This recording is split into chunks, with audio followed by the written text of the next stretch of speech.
तीसरे विश्व युद्ध का संकट इसलिए भी मंडराता दिख रहा है क्योंकि भूमध्य सागर में अमेरिका का बहुत बड़ा बेड़ा उतर चुका है।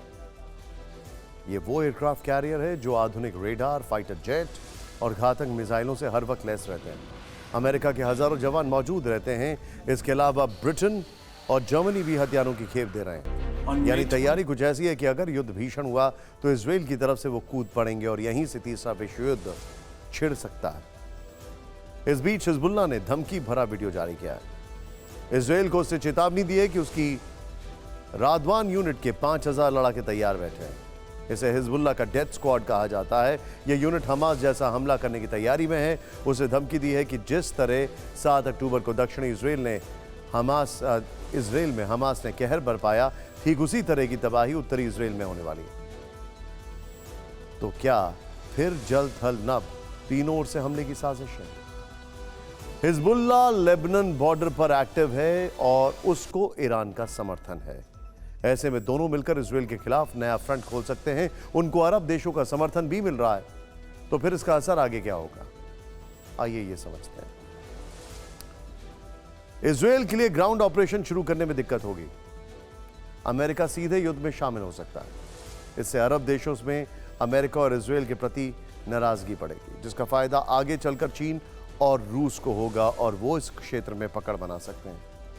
मध्य पूर्व में तनाव बढ़ा तो अमेरिका को अपनी सैन्य तैनाती इस तरफ बढ़ानी होगी, जिससे चीन और उत्तर कोरिया का हौसला बढ़ेगा।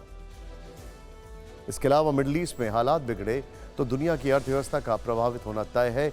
एक यहां पर कैंप 4 पर जरा विजाइए। एक बड़ा इंपॉर्टेंट फैक्ट आपको बताना। जरा सोचिए, अभी इस वक्त ईरान के विदेश मंत्री दुनिया का दौरा क्यों कर रहे हैं? क्यों ईरान ने मुस्लिम देशों से कहा है कि इजराइल को बॉयकॉट करो? क्यों ईरान ने कहा है कि तेल के ऊपर चोट करो? अरब वर्ल्ड शायद वो करने का प्लान कर रही है इजराइल के साथ जो नेटो और यूरोपियन देशों ने रूस के साथ किया। इजराइल को पूरी तरह अलग थलग कर देने का प्लान है। इजराइल को घुटनों पर लाने का प्लान है और इसीलिए अरब वर्ल्ड की मोर्चाबंदी कर रही है और इसीलिए पोस्चरिंग के तौर पर मेडिटेरेनियन सी में, भूमध्य सागर में अमेरिका के एम्फीबियस ग्रुप आ चुके हैं, जिससे कि युद्ध के हालात तो कम से कम टाले जा सके पोस्चरिंग मात्र से। गाजा के अस्पताल में हुए धमाके ने पूरी दुनिया में विरोध की चिंगारी भड़का दी है।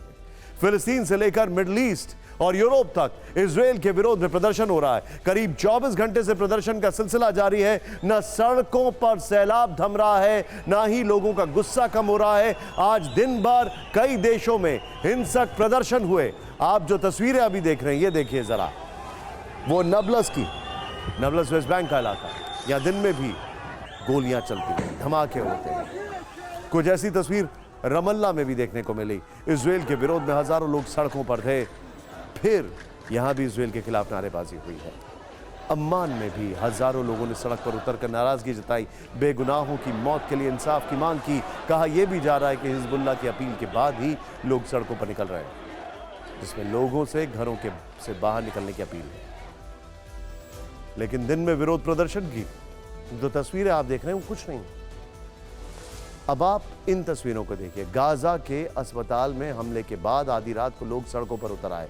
ये तस्वीरें देखें आप, रमल्ला, लेबनान, जेनिन, यरूशलेम, जॉर्डन, इस्तांबुल, सीरिया, स्पेन, जिसमें टर्की में तो हालात बहुत खराब हो गए थे। दोनों की एम्बेसी के ऊपर हमला किया गया। इजराइल और अमेरिका की एम्बेसी, लेबनान में एम्बेसी के ऊपर हमला किया गया। रमल्ला में गोलीबारी हुई है और जेनिन में गोलियां चली हैं। इसके अलावा यरूशलेम में फायरवर्क से अटैक किया गया है।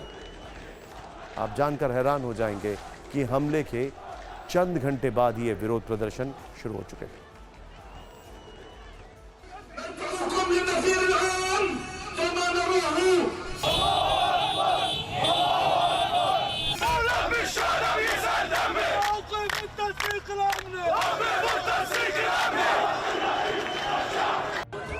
अस्पताल पर हुए हमले ने आधी रात में पूरी दुनिया को जगा दिया।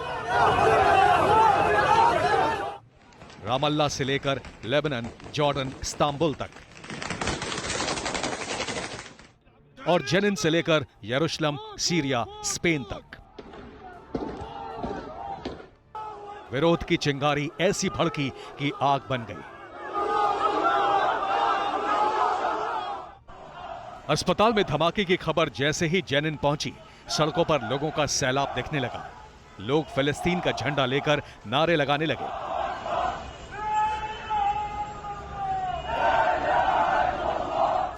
सड़क पर सैकड़ों बाइक की लाइन लग गई। प्रदर्शन की शुरुआत ही हुई थी कि जेनिन में ताबड़तोड़ गोलियां चलने लगी। लोगों ने इजरायली फौज की गाड़ियों को घेर लिया। उस वक्त सड़क पर हजारों लोगों की भीड़ थी। इजरायली सेना ने गोलियां चलाई और अफरा तफरी मच गई। देखते ही देखते आगजनी भी शुरू हो गई। कई गाड़ियां फूंक दी गईं। जेनिन में आधी रात को सड़कों पर अंधाधुंध गोलियां चली। गोलियों की तड़तड़ाहट से पूरा इलाका गूंज उठा। भगदड़ मच गई। इस वक्त तक अस्पताल पर हमले की खबर दूसरे पड़ोसी देशों तक फैल गई। जॉर्डन में इजरायली एम्बेसी के बाहर सड़कों पर हजारों लोग पहुंच गए। चंद पल में ही प्रदर्शनकारियों ने आसपास की जगहों में आग लगा दी।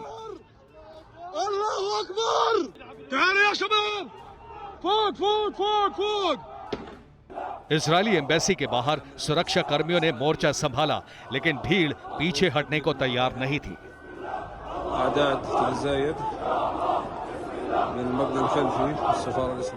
पूरे इलाके में ऐसी आगजनी और अफरा तफरी मची कि यहां भी सुरक्षा बलों को गोलियां चलानी पड़ी।